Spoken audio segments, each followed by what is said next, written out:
대한민국 동서남북 모든 부동산 정보는 네오비 동서남북에서. 안녕하세요. 네오비 동서남북TV 광미나입니다. 부동산 규제의 허점 때문일까요? 외국인 부동산 거래가 최대치를 찍었다고 하는데요.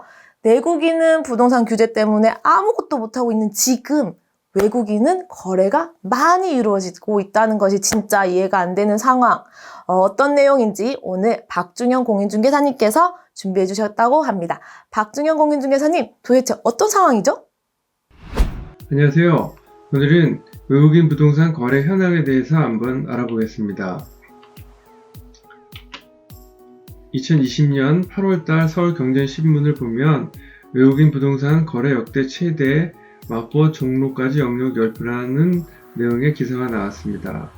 그 내용을 보면 과거에는 주로 영등포구, 구로구 등 중국인 밀집 지역에서 일어난 과거와 다르게 지난 7월에는 서초구, 마포구, 종로구 등 부촌 지역으로 넘어오는 양상이다.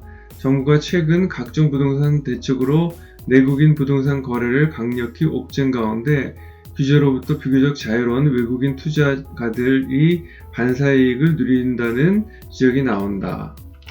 그래서 그 내용을 자세히 보면 한국감정원 자료에 따르면 6월달 전국이 외국인 거래가 2,090건에서 7월달에 2,273건으로 증가해서 역대 최고치를 다시 한번 경신했다는 얘기입니다. 정부가 내국인의 부동산 거래를 엄격하게 규제하는 가운데 빈틈을 노린 외국인 투자가들이 이득을 독식하고 있다는 지적이 나온다. 외국인 투자가 또한 내국인과 똑같은 주택담보인정비율 등의 규제를 받기는 하지만 국내 은행에서 대출받는 경우에만 적용될 뿐 이들이 외국은행에서 대출받는 것까지 규제하기는 어렵다. 그래서 10일 이용호 무소속 의원은 외국인의 국내 부동산 거래 시 취득세 및 양도소득세를 중과하는 내용의 지방세법, 소득세법 일부 개정 법률안을 대표 발의하였다. 하지만 외국인의 부동산 투자 규제가 쉽지만은 않으리라는 것이 전문가들의 지적이다. 이유는 외국인 투자를 잘못 규제하게 되면 투자가 국가 간 소송, ISD 등 문제가 심각해질 우려가 있다는 얘기가 있습니다. 그럼 그런 구체적인 자료를 한번 보겠습니다. 먼저 서울자치구별 외국인 거래 상위 지역을 보면 2020년 1월부터 7월까지 거래 건수를 보면 외국인 거래는 강남구가 가장 많은 211건이었습니다. 두 번째가 구로구, 영등포구, 마포구, 서대문구였는데요. 그랬던 것이 7월 달에 갑자기 마포구가 첫 번째로 가장 많이 거래가 됐습니다. 두 번째는 종로구, 세 번, 네 번, 다섯 번째는 강남 상구에서 많이 증가했다는 것을 볼 수가 있습니다. 즉 점점 부촌 지역으로 넘어온다는 양상을 알 수가 있습니다. 그러면 다음에는 전국 데이터를 한번 보겠습니다. 2017년 9월달부터 2020년 8월달까지 3년간 월평균 전국의 외국인 부동산 거래 건수는 평균 1610건입니다.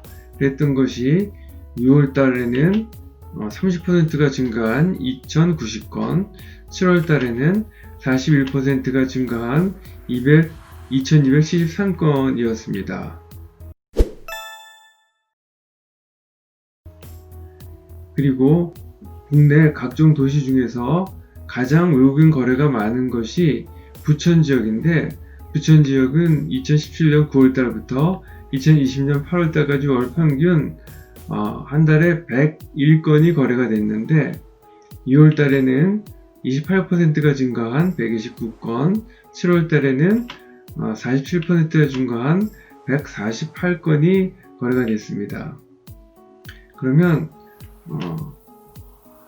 각 지역별로 어느 곳이 가장 외국인 부동산 거래가 많은지 그걸 보면 앞에서도 봤듯이 첫 번째가 부천시고요, 두 번째가 부평구, 세 번째가 수원시, 네 번째가 안산시, 다섯 번째가 세종시 순으로 외국인 거래가 많았습니다. 이것은 2017년 9월달부터 2020년 8월달까지 3년 월 평균 거래량이 되겠습니다.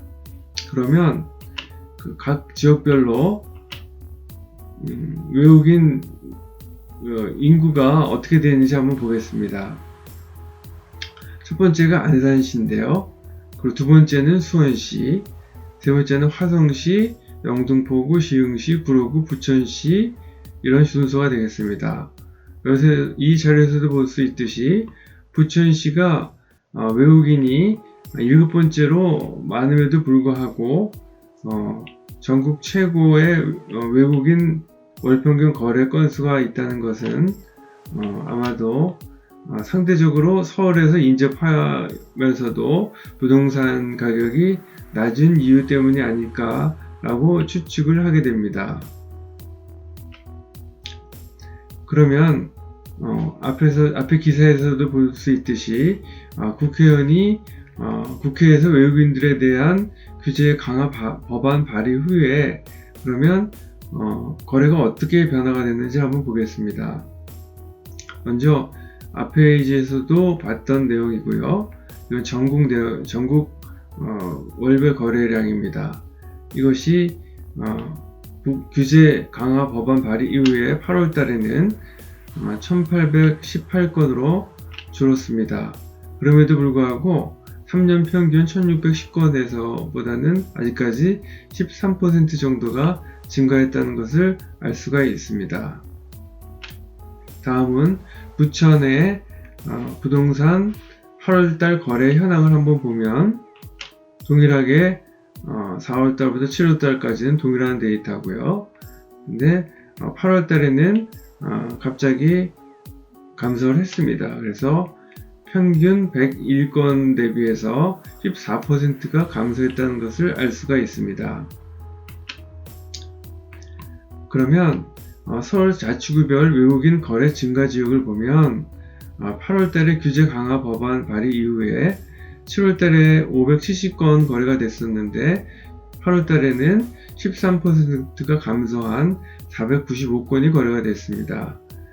반면에 이렇게 7월 대비 8월달이 감소했음에도 불구하고 서울에서는 특히 서초구가 많이 증가했고 그 다음에는 은평구도 증가했고 관악구도 증가했는데 서초가 증가한 이유는 강남 3구 중에서 토지거래 허가구역에서 제외된 것 때문이 아닐까라고 추측을 하게 됩니다. 지금까지 내용이 도움이 되셨다면 좋아요와 구독을 꾹 눌러주세요. 감사합니다. 부동산 규제는 결국 내국인만 잡는 규제라는 느낌이 드는 이 소스라면 무엇일까요? 외국인이 아닌 내국인을 위한 나라가 되었으면 하는 작은 바람과 함께 오늘도 좋은 내용 준비해주신 박중현 공인중개사님께 진심으로 감사드립니다. 내용이 도움되셨다면 좋아요와 응원의 댓글 많이 부탁드리고요. 다음에 더 좋은 정보로 찾아뵙겠습니다. 지금까지 네오비 동서남북TV 광미나였습니다. 감사합니다.